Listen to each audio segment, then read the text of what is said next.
ಲೈಂಗಿಕ ಸಮಸ್ಯೆಗಳಿಗಾಗಿ ಯಾವ ವೈದ್ಯರನ್ನು ಭೇಟಿಯಾಗಬೇಕು? ಎಷ್ಟೋ ಸಾರಿ ಜನರನ್ನು ನೋಡಿದ್ದೇನೆ, ಪತ್ರಿಕೆಗಳಲ್ಲಿ ಜಾಹೀರಾತು ನೋಡಿ ಈ ನಕಲಿ ವೈದ್ಯರನ್ನು ಭೇಟಿಯಾಗಿ ಬಹಳಷ್ಟು ಪೆಟ್ಟು ತಿಂತಾರೆ, ಮತ್ತು ತಪ್ಪು ಮಾರ್ಗದರ್ಶನದಲ್ಲಿ ನಡೀತಾರೆ.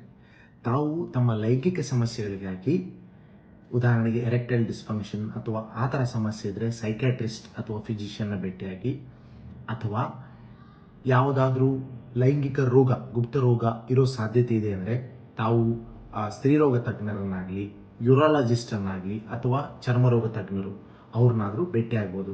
ದಯವಿಟ್ಟು ತಾವು ತಮ್ಮ ಲೈಂಗಿಕ ಸಮಸ್ಯೆಗಳನ್ನು ವೈದ್ಯರ ಹತ್ರ ಮುಕ್ತವಾಗಿ ಹೇಳಿಕೊಂಡು ತಜ್ಞ ವೈದ್ಯರನ್ನ ಭೇಟಿಯಾಗಿ ಪರಿಹಾರ ಪಡ್ಕೊಳ್ಬೇಕು. ನಕಲಿ ವೈದ್ಯರನ್ನ ಭೇಟಿಯಾಗಿ ಮೋಸ ಹೋಗಬೇಡಿ.